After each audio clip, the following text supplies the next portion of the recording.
English can be tricky. It's a language full of surprises and hidden meanings.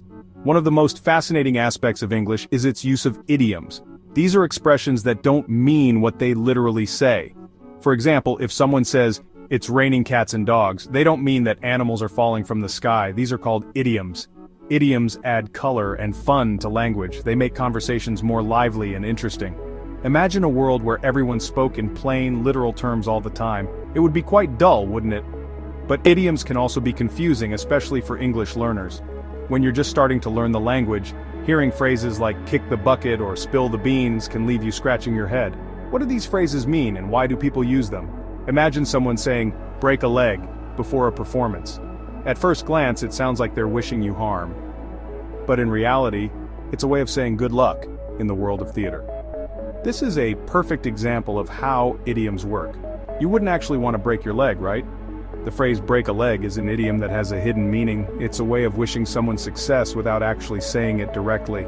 That's the beauty of idioms. They have hidden meanings. Idioms are like puzzles. They challenge you to think beyond the literal words and understand the deeper message. It's like solving a mystery every time you encounter a new idiom. They make you think twice. When you hear an idiom, you have to pause and consider what the speaker really means. This process of interpretation can be both fun and enlightening. Understanding idioms will make you a better English speaker and listener. You'll be able to catch the nuances in conversations and appreciate the richness of the language. Plus, using idioms correctly can make you sound more fluent and natural. So let's dive in and explore the world of idioms together.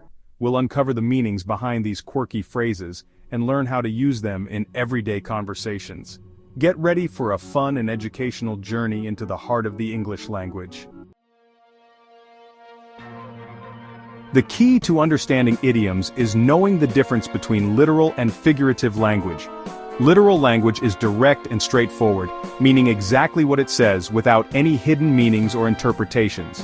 If you say, "the cat is on the mat," it means exactly that. There's a cat and it's sitting on a mat. No more, no less.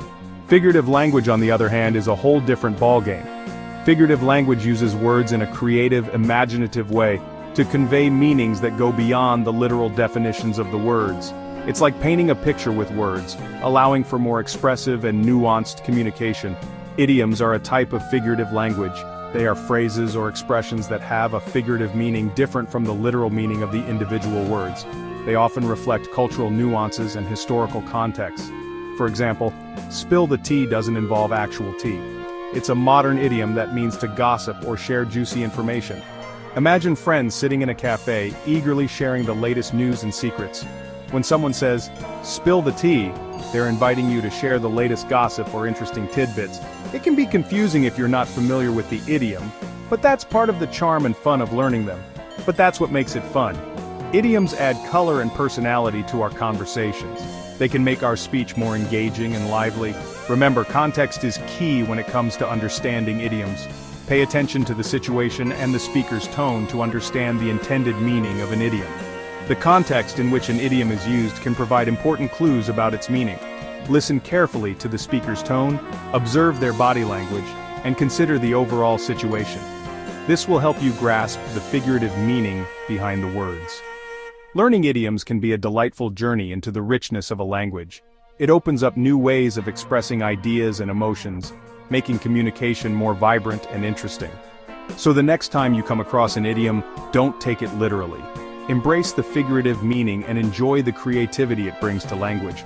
In conclusion, idioms are a fascinating aspect of language that enrich our conversations and add depth to our communication. By understanding the difference between literal and figurative language and paying attention to context, you can unlock the meaning of idioms and appreciate the beauty of figurative expressions. Happy learning. Some idioms have been around for ages. You might hear them from your grandparents or in classic literature. These are classic idioms. Break a leg is a classic idiom used to wish someone good luck. It's often said to actors before a performance.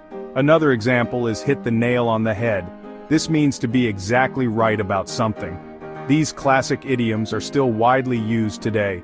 Learning them will give you a deeper understanding of English language and culture. Language is always evolving. New idioms pop up all the time, especially in informal settings and online. These are often called slang. Break the internet is a modern idiom. It means to cause a huge sensation online. Spill the tea is another example of modern slang, meaning to gossip. Modern slang can be tricky to keep up with, but don't worry, you can learn by listening to native speakers, watching TV shows, and browsing social media. Section 5. Animal idioms, wild with language. English is full of idioms that use animals. These idioms often paint vivid pictures in our minds. Let the cat out of the bag means to reveal a secret. Kill two birds with one stone means to accomplish two things at once. Animal idioms are a fun way to learn about English culture and the way we think. Can you think of any animal idioms in your native language? Section 6. Tricky phrasal verbs. Navigating the verbs. Phrasal verbs are a special type of idiom. They consist of a verb and one or more prepositions. The meaning of a phrasal verb is often different from the individual words. For example, look up to means to admire someone. Put up with means to tolerate something. Phrasal verbs can be tricky because the same verb can have multiple meanings depending on the preposition. But don't be discouraged. With practice, you'll master them in no time. Section 7. Practice makes perfect. Test yourself. Now it's time to test your knowledge. Can you guess the meanings of these idioms? 1. Once in a blue moon. 2. A piece of cake. 3. Get cold feet. 4. Go the extra mile. The answers are 1. Rarely. 2. Easy. 3. Become nervous. 4. Do more than expected. Try using these idioms in your own sentences. The more you practice, the more confident you'll become. Section 8. Common mistakes. Oops, I did it again. In this section we will explore some of the most frequent errors people make when using idioms. Even if you are a native speaker, it's easy to slip up and misuse these colorful expressions. Let's dive in and see how we can avoid these pitfalls. Even native speakers make mistakes with idioms. It's not uncommon to see people scratching their heads trying to figure out the correct usage. Idioms can be tricky because they often don't mean what the individual words suggest. This can lead to confusion and errors, especially in writing and formal communication. Here are a few common errors to avoid. Using the wrong preposition, for example, saying, look after to, instead of look up to. Another frequent mistake is mixing up idioms that sound similar but have different meanings. For instance, saying bite the bullet when you mean bite your tongue. These small errors can change the entire meaning of your sentence. Misinterpreting the meaning, don't assume you know what an idiom means based on the literal words. For example, kick the bucket doesn't mean to literally kick a bucket. It means to pass away. Always take the time to understand the true meaning of an idiom before using it. This will help you avoid embarrassing mistakes and ensure your communication is clear. Using idioms in inappropriate situations. Some idioms are informal and should only be used with friends and family. For example, saying spill the beans in a formal business meeting might not be appropriate. It's important to know your audience and choose your words carefully. Idioms can add color to your language, but they need to be used in the right context. Don't be afraid to ask questions if you're unsure about an idiom. It's always better to seek clarification than to make a mistake. You can ask a teacher, a mentor, or even look it up in a reliable source. The more you learn about idioms, the more confident you'll become in using them correctly. It's better to be safe than sorry. When in doubt, it's perfectly fine to avoid using an idiom altogether. Clear and straightforward language is always a good choice, especially in formal settings. Remember, the goal is to communicate effectively, and sometimes that means playing it safe. Section 9. Keep learning. The journey continues. Learning idioms is an ongoing process. There are always new expressions to discover.